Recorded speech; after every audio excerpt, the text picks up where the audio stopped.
Hello, this video is to help with SI joint pain, specifically when you are pregnant.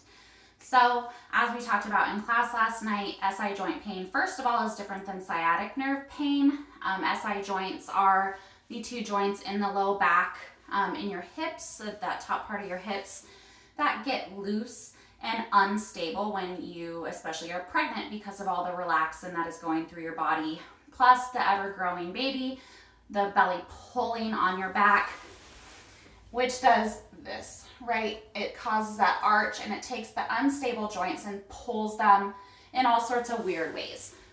So, creating pain. There are some things that we can do to help it. First of all, and I'm not saying you shouldn't do yoga because that's not what I'm saying, but because it's loose joints, stretching is not per se going to help make it feel better, because what we're dealing with is that looseness already, that instability and the looseness from the relaxin. So what I'm going to be showing you are some exercise moves and some yoga moves that help strengthen the low back, the hips, the side of the hips, the hamstrings. Did I say your butt? I don't know. But yes, so all of those body parts that get weakened when you're pregnant and are already weak on most people anyways. General population, backside of the body is the weakest part of their body. So we are going to try and strengthen and provide some stability to those SI joints to help reduce the pain. To start though, one of the best things that you can do, and if it was easy, pregnant women wouldn't have pain, right? A lot of pain in pregnancy comes from poor posture, which as that belly grows, it's harder and harder to keep that posture, right? Because there's so much weight, forward moving weight. Your breasts get heavier and bigger, your stomach gets heavier and bigger, and so it's hard to keep that posture. But instead of sitting and giving in and letting that arch come, try as much as you can to sit and have that good posture. Being aware of this when you're standing, sitting in the car, either driving or as a passenger, or just sitting on the couch, or even like laying in bed. Like we will stay, like just bad posture, like in, like on the couch. And so just being aware, and I know it's frustrating because you just want to like relax, right? But it really will help trying to have that good posture when sitting and standing. But let's go ahead and move to some moves that you can do. I'm not going to need this yet. That'll come later. The first thing that we're going to do, I don't need those yet either, is diaphragmatic breathing, or like 3D breathing. So I've taught this in some of my classes, but I don't think that I've done it yet this session. I say to go ahead and put your hands with your thumbs tucked around the backside, around that rib cage. And I want you to go ahead and take a deep breath in. And you should feel that rib cage move away from itself. Your thumbs moving. Exhale through that nose, and then the rib cage drops back down. Inhaling and exhaling. This is the deep transverse abdominal muscles.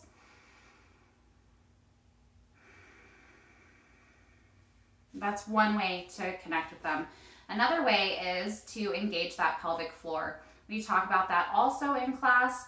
Engaging that pelvic floor is more than just doing a Kegel, right? It's engaging all of the organs down in the pelvis, engaging like your anus and your like when you're like gonna pee. So I'm just gonna go ahead and say it. So for me, it's like doing a Kegel first with the vaginal wall, but then also like if you're gonna try and hold in your pee, and like hold in a fart, like you're around a whole bunch of people and you don't want to do it, right? So you like engage all of that stuff at the same time, and then engage that lower stomach.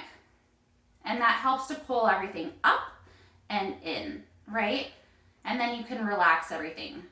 Pull everything up and then engage that stomach, and it draws it all in. That is also going to be helpful for strengthening and stabilizing the SI joint area as a whole. The transverse abdominal muscles go all the way around. They're like a canister. They're what help keep us up, right? While we're like going through our days. So those we never like, our like superficial muscles can get weakened when we're pregnant, but the deep transverse abdominal muscles like pretty much always stay consistent because they're just innately strong, I think. But we still want to like try and connect to them because as the stomach grows, it can be harder to like find them. So those are a couple of things that you can do with that. But the pelvic floor, engaging everything, tightening it up, and then engaging that lower stomach, hugging baby, right? Drawing that belly button towards your spine will help pull it all in. Up and in will help. So first of all, there's that. Then we can go ahead and come down onto our backs, and you're gonna wanna be gentle with this, so I should do it proper, right? So coming down and laying down onto your side, especially if you're having low back pain, and rolling onto your back is what you're gonna wanna do. Again, I know that it can be frustrating because it's like additional work, but it really will be helpful. Touching on this really quick, when you're laying down, unless you have to, don't have your legs be straight because normally that will cause, I don't know if you could see, like a little bit of that gap, right? I still can't, like 2 years postpartum, lay with my legs straight. Bending the knees reduces that gap, and your back can be flat. So we're gonna come into bridge pose. So walk those heels in towards your butt just a bit. Bring your hands down flat on the mat next to you. And then pressing into the heels, pressing into the hands, we're gonna lift the butt up first and then bringing the spine up, creating a nice line from your knees down to your shoulders. When you're up, go ahead and squeeze that butt, press those hands into the mat, press the heels in. You can energetically draw the heels towards your butt, and that'll help engage that back side of the body. So just pretend like you're pulling your heels towards your shoulders, and that engages the underside of the body. Keep everything nice and tight, engage that stomach, and hold. Maybe even just count to 5, right? And then slowly lower down. And then I would say to go ahead and I would start with 5, holding for a count of 5, and working your way up, or staying there if that feels like it's enough. Next, we're gonna do some work with a band. So this is one of those stretchy bands that has just been tied, right? If you have one from like PT, you can just tie it into a loop, or if you have one of the workout bands that comes pre-looped, you can use either of those. And you're going to put that on and put it around your thighs. Then, having your legs still bent, you're gonna pull your legs out. You don't wanna go too far, but just pull out and have some engagement. And through all this, engage those butt muscles and hold. 1, 2, 3, 4, 5, and relax. And when you relax, make sure you relax everything, especially if you're engaging the pelvic floor, the stomach muscles, the butt. When you relax, let everything be relaxed. And then come back to it. Pull it out. Again, you don't have to like splay your legs open wide. Just pull so that there's some engagement in the legs, and engage the butt. And you can tighten that stomach and pull that pelvic floor in here. 1, 2, 3, 4, 5, relax. And go ahead and repeat that 3 more times. From here, we are gonna go ahead and roll onto our stomach. So you can scoot the hips over to one side and bring the legs down and just get adjusted onto one side. You can either lay all the way down, or you can prop your upper body up or your head with your arm. We're going to be coming into Clam Shell. So you're going to want your feet in line with your back and your knees stacked on top of one another. If you have babies pretty big, you can always have a blanket or a pillow under your stomach to help support it. Otherwise, with your knees stacked on top of each other, we're going to do Clam Shells. To start, you can always have your hand on your hip bone to help guide you. Because with this move, I can sit here and I can just do this, and I'm literally just moving my leg with my joint. I'm not really like engaging muscles any more than just what it takes to move it. We don't want that. We also don't want you to open your leg up so far that it starts to engage the outer, like, because I think what it is that it shifts so that it is engaging the quad, right? When you lift it too far out. This muscle is already strong enough. What we're looking to engage and strengthen is the side hip, the butt, and the hamstring. So keeping your hand on your hip, just lift your leg and squeeze that butt as high as you can before your hip starts to open. So I'm just lifting, squeezing, lifting, squeezing. Squeeze as I lift and lower. Lift, squeeze, and lower. Do you see I'm not opening my hip out to the side at all? I'm just lifting as high as I can before that starts to happen, and then lower. Lift, lower, lift, lower. Squeezing that butt, squeezing that butt. Go ahead and I would say do 10 of these and try and do 3 sets of 10 to start, or if that's where you stay, that's totally okay. Also, depending on how far along you are in your pregnancy, right? It can seem impossible to do a lot of workouts, even though it's not, because every one of you are strong mamas. So there's that, clam shells. Then we're going to go ahead and press up into a seated position, right? Always helping yourself, pulling yourself up in a way that's safe. Then our last move, I am going to tell you to not do this on a chair, but I don't have any way of showing you because like if I go to any wall, it's just not going to work. So I'm going to get cut off here for a second. Oh, maybe that's not going to work anyway. So I'm going to come down to my knees. You can be standing and at a wall, but we're going to do an inclined plank, right? So I would gauge this with my feet. I guess you could do it seated. Okay. And what you're going to do here on the inclined plank, because this is safer for you to do as far as with your stomach, because you don't want too much pressure on that stomach as you get further along, because we're wanting to protect the stomach and not have that separation happen any more than it's naturally going to, right? So if you are really early in your pregnancy, you can do full planks or half planks on the ground, either here or here, right?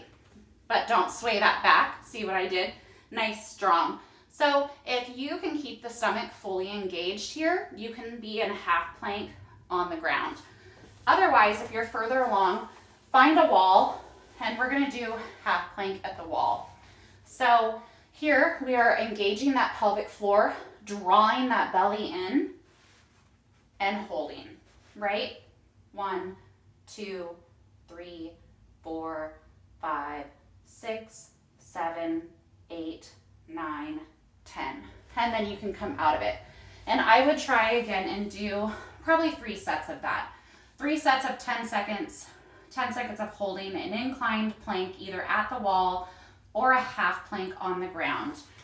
Again, that is pulling that pelvic floor up and in with the engagement of that and drawing that spine or the belly button towards your spine, sorry. And that is just gonna help stabilize everything in there, because those moves help build the strength in the lower part of the stomach that you need to help with everything, and the pelvic floor engagement helps with the stabilization inside the pelvis. So those are the exercises that I would recommend that you do, and I wanted to go ahead and talk to you about what not to do or to just be aware of. So single leg activities such as walking, going up the stairs, getting up and down, getting dressed, right? You're like, yeah, things I have to do all day, every day. Yes. So it's not to not do them. It's to limit the ones that you can while still being healthy with your movement. But just being aware of it. If you are like getting up and down, I'm going to show you some ways to do that a little bit more safely. But yeah, just being aware that those activities unfortunately can aggravate SI joint pain. And so if you can, like normally I would say take the stairs and get a little bit more exercise, but if you're in a situation where you can, take the elevator instead, right? If you normally go on a walk every night with your family, that's great. Either shorten it or maybe just take some time off to let this heal, to like strengthen those muscles and see if that helps before starting back up. So just modifying where you can and just being aware that those things will or can aggravate the SI joint pain, unfortunately. Let's see, lunges, either forward or to the side, obviously will potentially aggravate it. High impact stuff like like cardio or just in high impact exercise is going to probably aggravate it. And crossing your legs when seated, just because that instability, it's going to just mess with everything. So trying to keep your sit bones, both of them flat on the ground when you're seated is something that can help.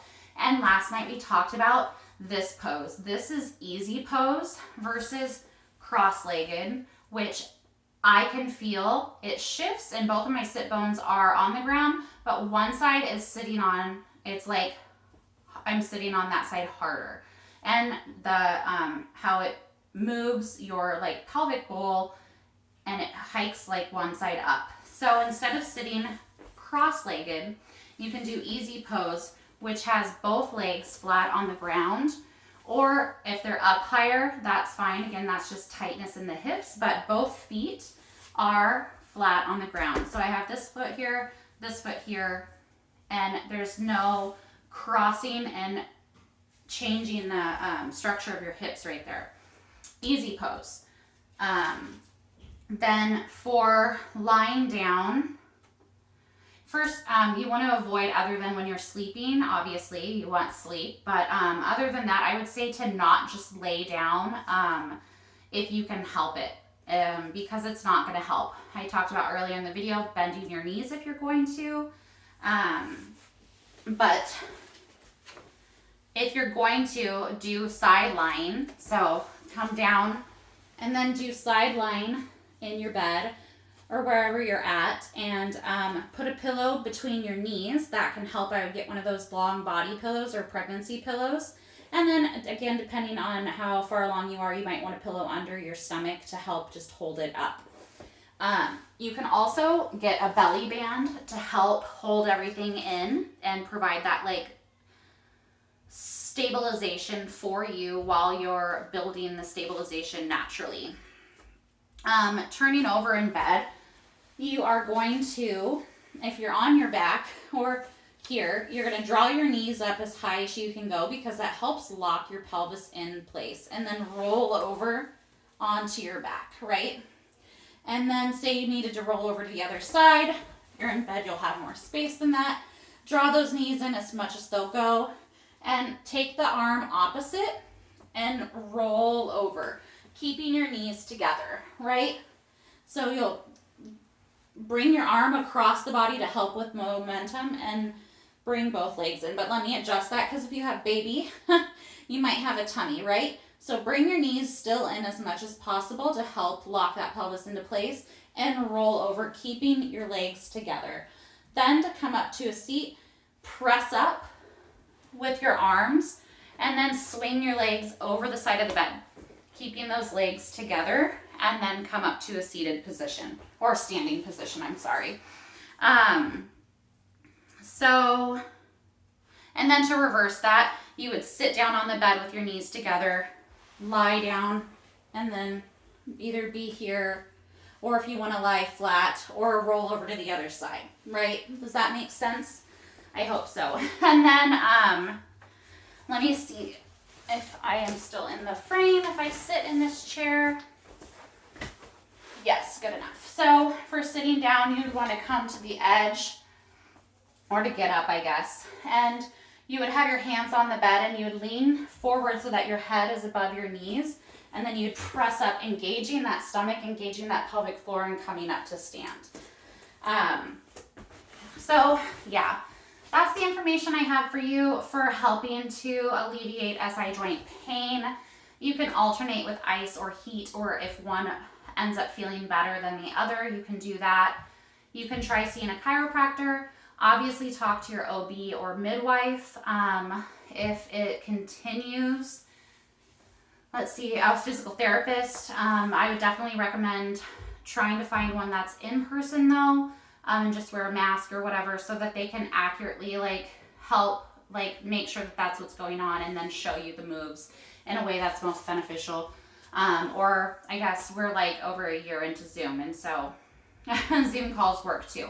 But unfortunately, not to be a downer, but just so that you're prepared, SI joint pain does not necessarily go away once you give birth, like a lot of other ailments, just because relaxin stays in your body. So it is in your best interest to work on strengthening and stabilizing that lower part of the body on your own, and then either working with your doctor, PT, chiropractor, whoever it ends up being, to make sure that that stabilization and the strengthening is happening.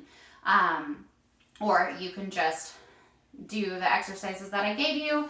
Google if there's some more, but those are the main ones, and then just do this consistently, right, for several days, and then see how you feel. So if you want to hold off on going to the doctor or seeing a PT or something, you could always implement these exercises into your daily routine for several days and check in with your body and see how everything feels.